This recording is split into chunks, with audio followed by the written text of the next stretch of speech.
Hello, I'm Keith Kam. Welcome to this week's headlines. Here are the highlights. 1MDB. 2 people have been arrested under an act that can see them detained for up to 29 days without trial because they filed reports overseas. Malaysia's royalty have issued a statement calling for the 1MDB issue to be sorted out quickly and transparently, but then 1MDB says it is just subject to bad perception thanks to politics because they have incessantly just denied all allegations of misappropriation. But no worries, the Attorney General says 1MDB is A-OK. The haze seems to have cleared from Malaysia and Singapore, but will it last? Maybe the typhoon that hit China this week will see some rain and change in wind direction over here. And the ringgit strengthened this week. Bursa Malaysia also improved. Some analysts believe the worst is over. Yay! And for our top story, the Trans-Pacific Partnership Agreement. The participating countries reached an agreement on the TPPA earlier this week, so let's find out what that means. So, what is the Trans-Pacific Partnership Agreement? Well, Malaysia is one of the 12 participating economies, so we asked a few Malaysians what they know about it. Let's find out. Do you know what TPPA means? No, I've never heard of it. Never heard of it? No. TPP? A. TPP. No, TPPA. You know TPPA. what TPPA stands Oh, sorry, I don't know it. I heard of it, but not really sure what is it all about. TPPA? I can't figure out anything, bro. TPPA. No. for? Not at all? No. Never heard of TPPA? No, never heard of it. Yeah. Do you know what TPPA means? No, not really. I have heard about it, but actually I forgot. Actually, I just ran through, but I'm not very sure because they say what transformation or whatever like that, is it? I guess not many know about it, and I'm guessing you guys don't know much about it too. So, I will now do my best to break it down for you. The Trans-Pacific Partnership negotiations began back in March 2010, mooted by the US of A, and Malaysia's inclusion only happened at the end of 2011. And with Japan joining in the talks, the grouping of Pacific Rim countries grew to 12 today. The USA, Brunei, Singapore, New Zealand, Chile, Canada, Mexico, Peru, Vietnam, Australia, Japan, and Malaysia. Why? The participating countries make up 40% of the world's economy.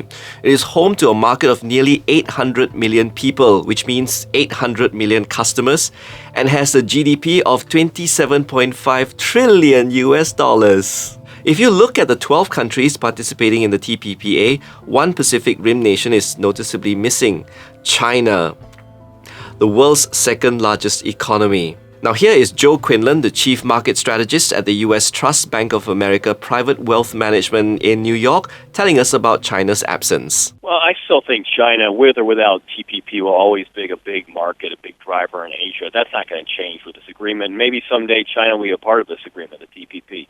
TPP is open to anyone who wants to join it in the Asia Pacific, so I'd love to see that happen someday, but I think that's a long ways down the road.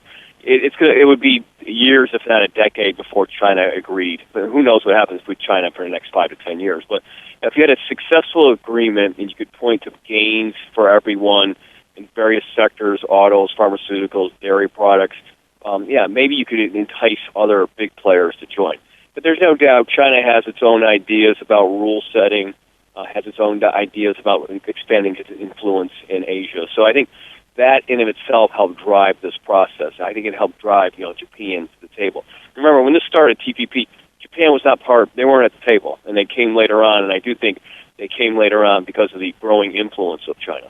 The aim of the TPPA, to lower trade barriers like tariffs and taxes, to set a common framework for intellectual property, to set standards for labour and environmental laws, and to establish an investor-state dispute settlement mechanism. This all sounds very, very ideal, good for the world economy even. However, there are many points of contention for the various countries involved in the TPPA, including the USA. One of the main concerns is how each country's respective economies can handle such a sudden influx of foreign firms now operating on a level playing field.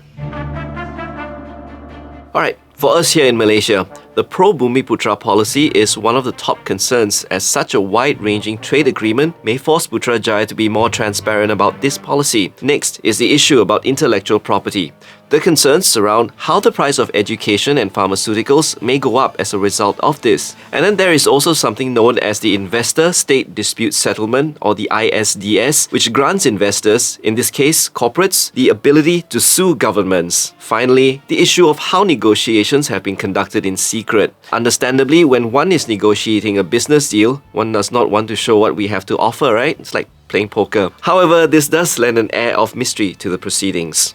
We spoke with Datuk Faisal Mustafa, chairman of accounting firm BDO Malaysia. Here is what he thinks are the TPPA's good and bad points. Between the 12 nations of the TPPA, it represents opportunities, especially for the smaller countries, in terms of the export to countries like the US. For example, in our case, with the reduction or even removal of various tariffs and barriers to entry into the US market, for instance, it would make it easier, for instance, for our textile exporters to enter into the US market. The implications arising from the TPPA. One aspect would really be in the area of dispute settlement. From what we hear, the interests of corporate may take over public interest in certain sectors, for example, in the areas of intellectual properties.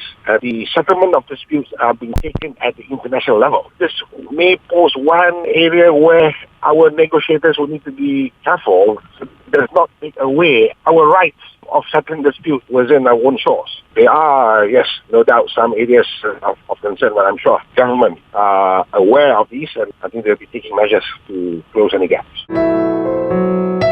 Okay, the agreement was signed on October 5th. Now, each country will have to ratify the TPPA, and the timeline given before we see anything actually happen is about 2 years, give or take. Now, our International Trade and Industry Ministry plans to make public the full contents of the agreement in about a month's time. The details will include a cost-benefit analysis, and then it will be tabled in Parliament about 2 months from now. Until then, I suggest you read up more on it, ask more questions, seek more knowledge, like I have. So that's it for headlines. Do let us know what you think in the comments box below. Like us, don't like us, just watch us. Have a good weekend, everyone. I'm Keith Kam, signing out.